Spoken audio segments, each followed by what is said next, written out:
Hola a todos y bienvenidos al tercer vídeo del tutorial del desarrollo de aplicaciones multiplataforma en C.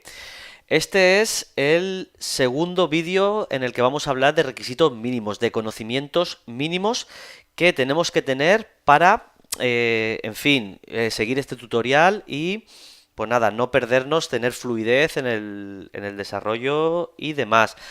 Esta es la segunda parte del vídeo anterior, ¿vale? Yo lo quería haber hecho en un vídeo, pero pues bueno, al final pues me enrollé con el tema del lenguaje C.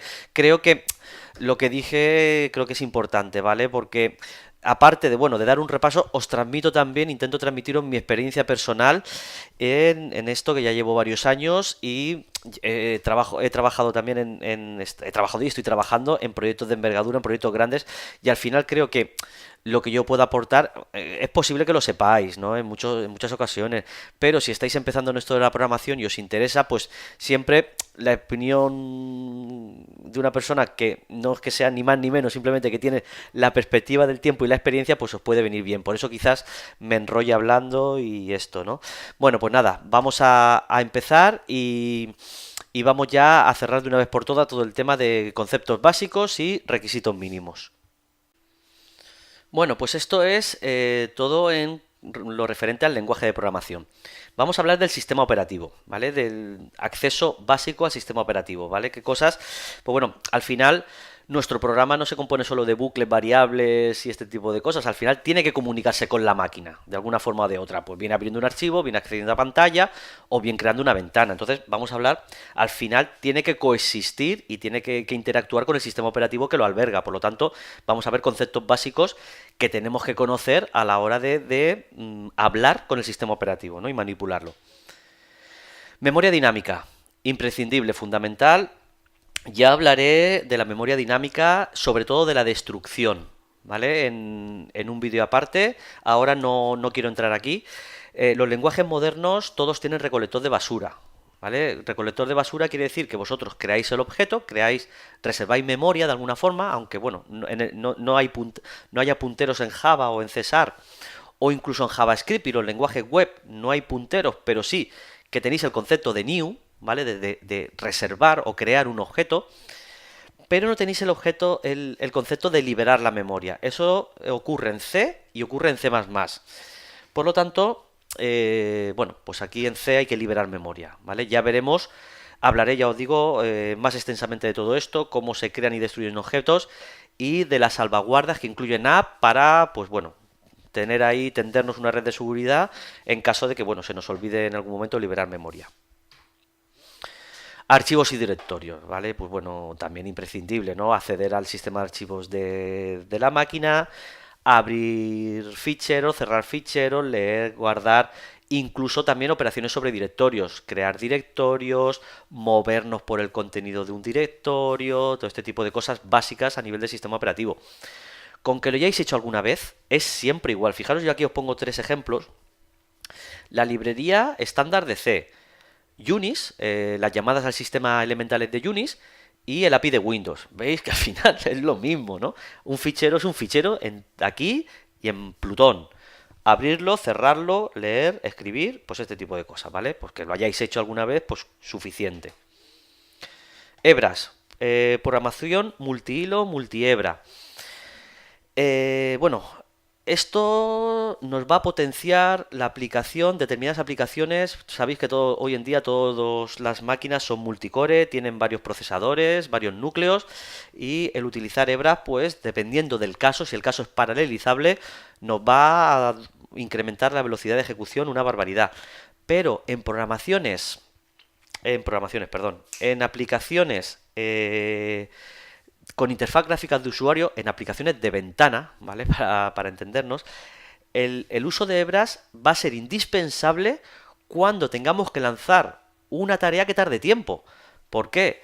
Pues porque si nosotros lanzamos una tarea que tarda mucho tiempo, el programa tiene una única hebra de ejecución, el programa tiene un hilo de ejecución y en ese hilo de ejecución reserva cierto tiempo o cada ciclo de ejecución, pues chequea los eventos que el usuario ha realizado. O sea, si el usuario ha pulsado un botón, si ha hecho clic en un desplegable, pues este tipo de cosas. Si nosotros lanzamos una tarea que consume mucho tiempo, por ejemplo, imaginamos que tenemos que hacer una búsqueda, yo que sé, y tarda 10 segundos, por ejemplo, o tenemos que hacer un proceso, no sé si los que hayáis visto el primer vídeo, yo os ponía el ejemplo de un programa de visión artificial que tiene que reconocer una matrícula a partir de una imagen. Pues a lo mejor ese proceso pues tarda un tiempo, pues un segundo, 2 segundos, 3 segundos, lo que sea, ¿no? Si no lo lanzamos en una hebra paralela, nos va a congelar la interfaz durante un tiempo. O sea, el programa se va a quedar tieso, se va a quedar sin ningún... Y el usuario va a pulsar o va a intentar y va a ver que eso está congelado. No hay peor efecto que ese en una aplicación interactiva. Por lo tanto, tarde o temprano vamos a tener que hacer uso de hebras y pues bueno, tenéis que estar... Cuando lo vayamos a hacer yo lo recordaré, ¿vale? Cuando vayamos a meternos en hebras os lo diré. NAP ya todo esto lo incorpora y te lo masca mucho, ¿vale? Pero bueno, el concepto elemental de lo que es una hebra, crear una hebra, lo que implica crear una hebra, cuándo finaliza una hebra, lo que es hacer un join, este tipo de cosas pues sí que la tenéis que tener por lo menos en la cabeza, un repasito. Exclusión mutua, los mutex. Esto va de la mano de las hebras, ¿vale? Un mecanismo de exclusión mutua al final lo que va a hacer es, si nosotros tenemos dos o más hebras en ejecución y ambas tienen que acceder a la misma variable de memoria o al mismo objeto de memoria, pues evidentemente como no pongamos un mecanismo para bloquear y desbloquear este objeto, pues se pueden cometer irregularidades, porque tener en cuenta que son dos programas diferentes que están corriendo a la vez, que están accediendo a una única posición física, a un único objeto de memoria. Como no pongamos ahí una especie de guardia de tráfico que diga tú ahora pasas y tú ahora quieto, pues nos van a dar problemas. Y creedme que los programas multihilo son un poco chungos de depurar. Por lo tanto, el concepto de mute, lo que es no deja de ser un candado, un cerrojo, pues bloquea esto, desbloquea. Son conceptos sencillos, lo que es que muchas veces nos dan miedo, ¿eh? Pero son tonterías, ¿sabes? Estas cosas son tonterías. Bueno, algoritmia, esquemas algorítmicos, pues vamos a ver un poco lo básico, evidentemente. Aquí no nos vamos a ir, evidentemente, por los cerros de Úbeda, ni vamos aquí a volvernos locos. Ya tiene que avanzar mucho, mucho, mucho el tutorial para que veamos cosas de programación dinámica, voraces y todo este tipo de historias. O sea que, pero bueno, unos conceptos básicos sí que tenemos que conocer. El tema de complejidad, bueno, por lo menos tener conciencia que esto... Lo que ocurre es que esto lo sabemos. Si hemos programado, esto lo sabemos, pero bueno, muchas veces no le ponemos nombre, ¿no? Y esto, por eso he visto necesario hacer este vídeo, ¿no? Pues para decir, vamos a refrescar nuestros conocimientos un poco. Lo que es la complejidad de un algoritmo, esto es elemental. Lo decía también en el primer vídeo cuando hablaba del ejemplo de la base de datos, ¿vale? Nosotros podemos hacer una búsqueda en tiempo lineal o podemos hacer una búsqueda en tiempo logarítmico. Si recordáis, en 1 millón de registros, pues tardábamos o 1 millón de pasos o 20. Por lo tanto, ya nos podemos hacer una idea que la complejidad logarítmica mola mucho. O sea, siempre que podamos vamos a buscar complejidad logarítmica en un problema. ¿Por qué? Porque por muy grande que se haga, los pasos de computación que vamos a necesitar, pues van a ser siempre, por ejemplo, si imaginaros, si con 1 millón de registros hago 20 pasos de búsqueda, con 2 millones de registros doy 21 pasos, con 4 millones 22 pasos, con 8, fijaros cómo crece el problema, cómo crece la base de datos y cómo crece el algoritmo que resuelve el problema, prácticamente ni se nota. Como os podéis imaginar, la complejidad logarítmica tiene que ver con reducir a la mitad, en cada paso nos quitamos la mitad del conjunto, ¿no? Por lo tanto, eso es, vamos, es una bendición. No todos los problemas, desafortunadamente, admiten un esquema logarítmico de algoritmia logarítmica, pero bueno. Pues bueno, aquí tenéis los diferentes, en algún momento pues lo diremos, ¿eh? Lo digo porque... A lo mejor os digo, mirar, aquí tenemos un algoritmo cuadrático. Pues tenéis que saber que un algoritmo cuadrático pues es un algoritmo pesado. Pesado porque pasa todo lo contrario con el logarítmico. Nosotros cada vez que aumentamos el tamaño del problema, el algoritmo sube al cuadrado. los pasos necesarios para resolverlo, ¿vale? Por lo tanto, una complejidad cuadrática es mala.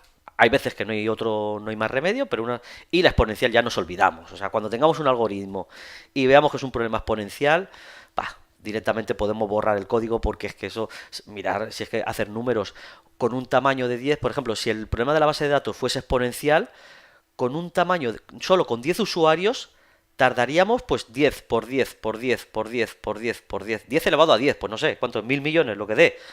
Evidentemente, un problema exponencial tuesta al procesador. Da igual que tengáis el ordenador que queráis, el conjunto de servidores que queráis. Podéis tener todos los ordenadores de Google a vuestra disposición. Como tengáis un problema exponencial, acaba con los recursos de cómputo del planeta en 100 en 1000 usuarios, ¿no? Por decirlo de alguna manera. Por lo tanto, bueno, aquí tenéis la tablita y ya está. Y bueno, la repasamos y por lo menos refrescar estas cosas. Contenedores de datos o estructuras de datos. No me gusta estructuras porque muchas veces se confunde con las estructuras de C, las que hemos visto al principio. Bueno, esto va de la mano de, bueno, como decía, de la complejidad, ¿no? Normalmente en la programación no utilizamos variables sueltas, sino utilizamos grupos, conjuntos, contenedores, donde almacenamos pues una lista, bueno, un conjunto, no me gusta decir lista, un conjunto de variables, bueno, conjunto tampoco, pues mucho de bueno también, pero bueno, bueno, pues una selección, vamos a decirlo así, ¿vale? Una selección de datos, por ejemplo, volviendo a la base de datos otra vez, pues bueno, nosotros podemos tener una estructura con los datos del usuario, pero luego si tenemos muchos, pues necesitamos algún tipo de contenedor donde podamos meter muchos, ¿no? Pues aquí están los contenedores. Los tres, os puedo decir por excelencia, son los tres que más vamos a utilizar. El array, el árbol binario de búsqueda, concretamente el rojo-negro. Si esto no os suena, miradlo en Wikipedia, porque bueno, es pegarle un repasito y veis un poco de qué va. Y el árbol lineario. El array vector, bueno, evidentemente, esto seguramente, aunque no por estos nombres, sí que los hayáis utilizado. Bueno, el array, yo creo que no hay que decir lo que es, el vector. El árbol binario de búsqueda, pues a lo mejor así, o rojo-negro, a lo mejor así, pero si os digo tabla hash, os digo mapas, os digo conjuntos y este tipo de cosas, pues a lo mejor sí que os suena más, ¿vale? Son estructuras, por lo menos, dejando a un lado el árbol lineario es una estructura que nos va a permitir modelar relaciones de parentesco. La relación clásica tal son los directorios y los ficheros. Pues la estructura de directorio de vuestro ordenador está implementado utilizando un árbol lineario, un árbol en el cual hay un nodo que es el padre, el nodo raíz, y luego de ahí cuelgan, es una estructura jerárquica de la que cuelgan 1, 0 o más hijos, de ahí que serían los subdirectorios. De ahí cogemos un subdirectorio y pueden colgar varios hijos también, y así sucesivamente. ¿Veis? Que lo que define es un árbol genealógico. Iba a decir, mira, se puede utilizar también para definir una estructura de una familia, ¿no? El árbol genealógico de una familia. Pero es que es así, es una estructura para definir relaciones de jerarquía. Por lo tanto, cuando tengamos algún problema jerárquico, pues vamos a tener que utilizar los árboles. Los arrays y los árboles binarios de búsqueda son estructuras complementarias y depende del tipo de problema utilizaremos una u otra. Por hacer una regla, os voy a dar una regla pues, un poco general, ¿vale? Siempre habrá excepciones, ¿vale? Pero el array lo vamos a utilizar pues cuando la estructura de datos, o sea, los elementos de la estructura cambien muy poco. Por ejemplo, yo qué sé, os voy a poner un ejemplo. Imaginaros que tenemos que construir un formulario, ¿vale? El concepto de formulario, por prácticamente todos, incluso los que vengáis de programación web, lo tendréis claro. Y en ese formulario, pues vamos a tener un número indeterminado de controles. Entendido por control, pues las etiquetas, los botones, las listas desplegables y todo este tipo de cosas, ¿no? Entonces, nosotros si creamos un módulo capaz de trabajar con formularios, en principio no sabemos cuántos elementos vamos a tener. Pero una vez que creamos el formulario, una vez que ya definimos un formulario concreto, pues es muy complicado que un formulario entre ni salga. O sea, si yo tengo un formulario que pido usuario y contraseña con 2 etiquetas y 2 cuadros de texto, pues eso va a ser así. O sea, no vamos a tomar ahora y ahora vamos a empezar a cambiar el formulario y ahora va a tener donde había 4 ahora hay 8 y ahora meto uno, pongo otro, saco otro, ta. Que sí, que es posible que sí, pero entender un poco el ejemplo, ¿no? Entonces, claro, ahí pues lo almacenaremos utilizando un vector, porque es una estructura que se va a llenar y luego es súper óptima y está muy optimizada para el uso, la consulta. Sobre todo con la consulta en ráfaga. O sea, cuando nosotros tenemos una estructura donde tenemos que iterar sucesivamente sobre los elementos que tiene, pues el array es la ideal, ¿vale? Y el árbol binario de búsqueda lo vamos a utilizar cuando pase todo lo contrario, ¿no? Cuando tengamos estructuras pues muy dinámicas, ¿no? Donde entre, salga datos, ahora borro, ahora tengo que buscar, ahora tengo que eliminar, ahora tengo que insertar. Por ejemplo, imaginaros que estamos haciendo un programa de dibujo, ¿vale? Y permitimos al usuario que cree pues formas básicas, que si el círculo, que si el cuadrado, el rectángulo, la línea, el texto, tal, tal. Pues aquí evidentemente el documento en sí, la base de datos del documento, pues claro, nosotros no sabemos lo que va a ser el usuario. El usuario nos puede meter 5 círculos, luego seleccionarlos y borrarlos, luego seleccionar uno y querer localizar su estructura de propiedades para cambiar el alto y el ancho. Veis que aquí existe a lo largo del runtime, del ciclo de vida del programa, pues esa estructura no sabe lo que va a ocurrir. Entonces, los árboles binarios de búsqueda están muy optimizados si no estudiaron las complejidades de inserción, borrado, búsqueda y tal, las complejidades a las que me refería antes, las asintóticas. Cuando hablamos de inserciones, borrados y tal, yo no aquí no las voy a tal porque si no aquí me tiro hablando 10 horas, ¿no? Pero bueno, este tipo, vamos, por lo menos estas tres que tenéis en verde, pues son las que vamos a utilizar a saco. Las listas enlazadas, las pilas y los grafos, prácticamente las vamos a usar muy poco. Personalmente a mí las listas enlazadas no me gustan nada y yo no las he utilizado nunca en mi vida, salvo en la facultad. Siempre el problema siempre, porque las listas enlazadas tienen lo peor de los dos mundos. Tiene lo peor de los vectores y lo peor del árbol binario de búsqueda, ¿no? Entonces, el problema o lo meto en un vector o lo meto en un árbol binario de búsqueda, ¿vale? Las listas, sé que, bueno, pues no sé, que es posible que vosotros las uséis y os gusten, a mí no. Porque, primero, son estructuras de nodos, por lo tanto, tienes que mantener esos nodos y los punteros de esos nodos. Y por último, pues no te permite hacer búsquedas en tiempo logarítmico ni nada, tienes que recortar la lista sí o sí. Entonces, bueno, pues lo único que tiene de bueno es la inserción y el borrado, pero bueno, si la búsqueda tarda mucho, es lineal, pues bueno, ¿para qué la quieres, no? En fin, pero esto es una opinión personal, también os digo. Bueno, y ya por último el concepto de stream, únicamente el concepto, ¿vale? El stream que sepáis que es un flujo de datos que fluye, valga la redundancia, por eso el término stream, de un origen a un destino. Ejemplo clásico, lo que hemos dicho antes del disco de los ficheros, ¿vale? Cuando nosotros leemos un archivo en disco y lo trasladamos a memoria, pues ahí lo que se abre es un stream. Un stream es un flujo que va desde el disco a memoria. Y lo que va mandando es un torrente de bytes desde un origen a un destino. Los streams, también se pueden ser de memoria a memoria. Podemos abrir un stream en memoria para ir volcando información y leerla luego en otra parte del programa, ¿vale? Y luego los streams de proceso a proceso, los conocidos como sockets, ¿vale? Nos permiten abrir ese mismo flujo de datos que hemos dicho para los archivos en disco, nos permiten abrirlos en dos procesos diferentes. O sea que yo tengo una aplicación y otra aplicación y entre ellas, dos aplicaciones totalmente independientes y entre ellas hablen a través de un stream. Eso es la leche, ¿sabes? Y aparte, si esas aplicaciones están en dos puntos del mundo distintos, en dos ordenadores del mundo muy remotos, ¿no? Pues eso es lo que se conoce como socket y es la base de Internet, de los protocolos, de la comunicación por Internet, el socket, ¿vale? Esto también lo iremos viendo, pero bueno, que sepáis que al final todo esto no deja de ser stream, flujos de datos desde un origen a un destino. Bueno, ya para terminar vamos a hablar de un poco de formularios, de interfaz gráfica de usuarios. Y aquí, como decía antes, los que vengáis del mundo web, esto también os va a sonar mucho, ¿vale? Porque, bueno, son conceptos yo creo que universales, ¿vale? Pero los vamos a dar por sabidos y por sentados. En primer lugar, pues no sé, las ventanas de interfaz, ¿no?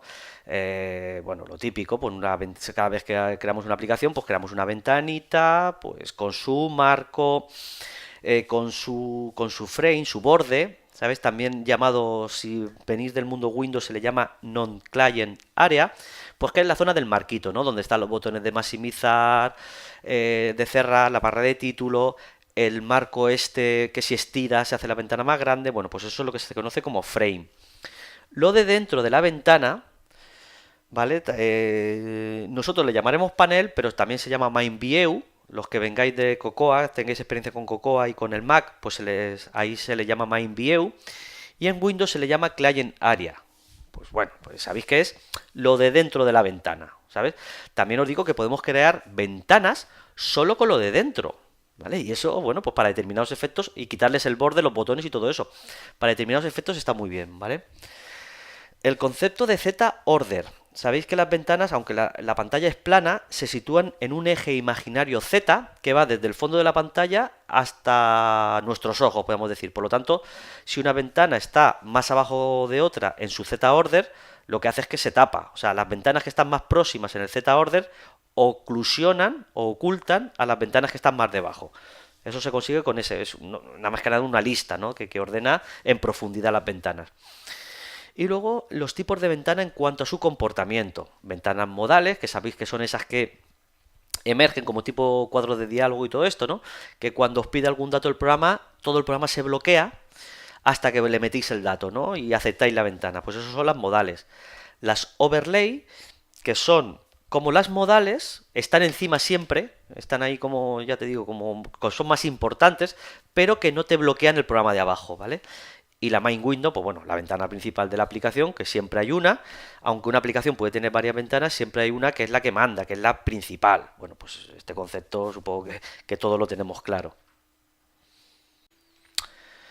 El concepto de componente de interfaz, también súper manido y súper extendido. Lo que es un botón, un edit box, un label, un slider o deslizador, un botoncito de up-down, bueno, pues todos estos controles de interfaz que ya estamos ya hartos de manejar diariamente desde que los ordenadores son ordenadores, ¿no? Por otro lado, los componentes de vista.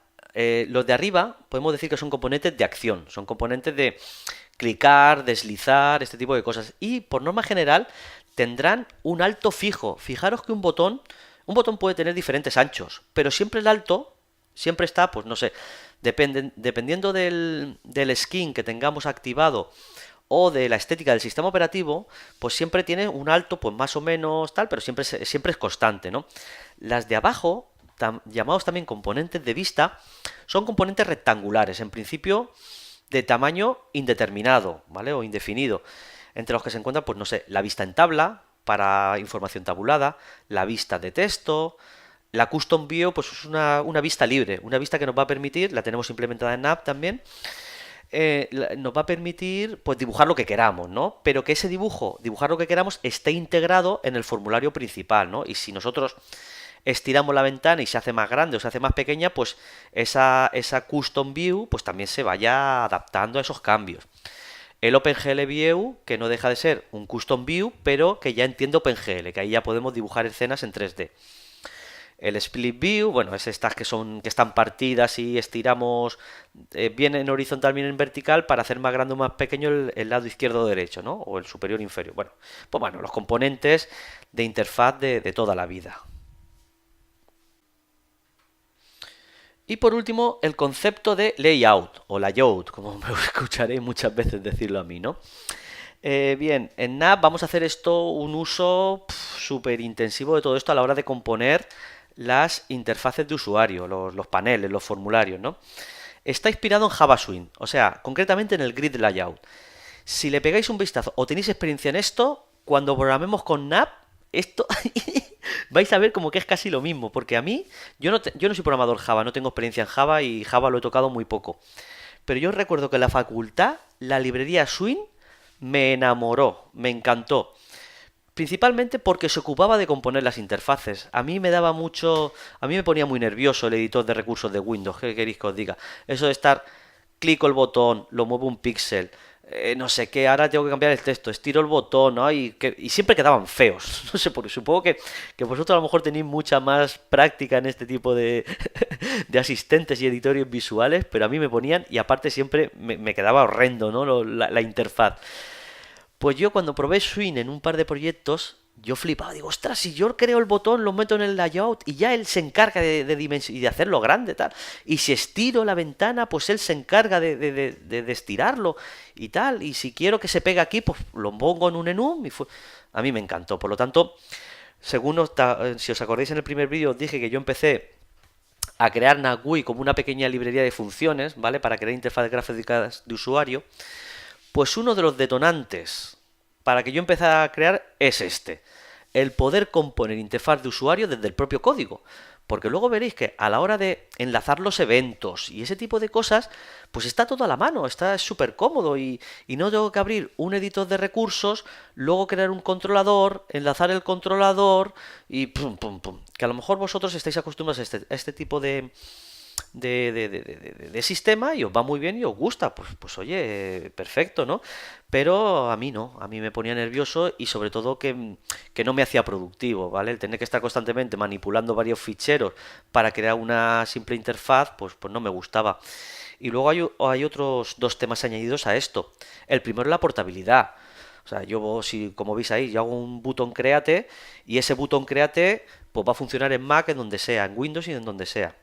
Y por otro lado, otra cosa muy importante es que me va a poder permitir, y aquí es donde está el toque diferencial, me va a permitir crear librerías especializadas en crear paneles, ¿no? O subinterfaces especializadas y luego eso lo voy a poder incrustar en un panel más grande solo con una llamada a una función. Por ejemplo, imaginaros que nos curramos una interfaz muy chula para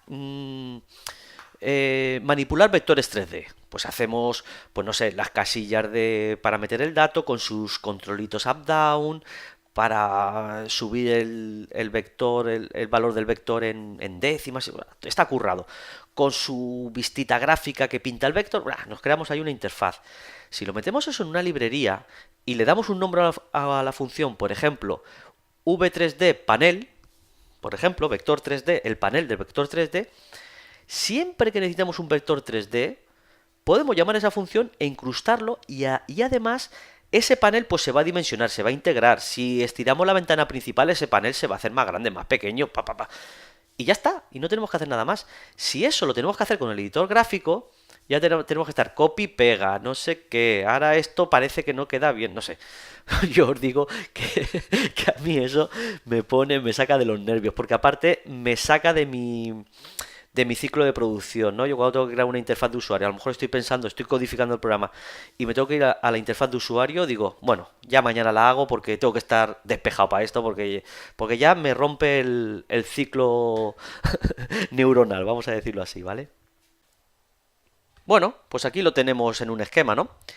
La ventana, que es todo el contenedor, que es lo que está en negro, el panel, que es lo de dentro, ¿vale? Donde ocurre la acción, donde ubicamos los componentes, una vez que quitamos pues toda la decoración de los botoncitos de maximizar, la barra de título y todo esto, el layout, que es la rejilla que os hablábamos antes, donde se van a ubicar todos los componentes, donde nos va a organizar el espacio del panel y nos va a permitir pues ir ubicando los diferentes controles. Y por último, pues un ejemplo de control de interfaz, ¿no? Pues en este caso es lo que está en rojo, es una vista de texto, un text view.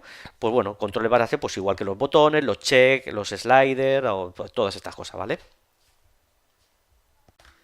Bueno, pues nada, lo que hasta aquí. O sea, os doy las gracias por haber vuelto a aguantar esta chapa que os he metido.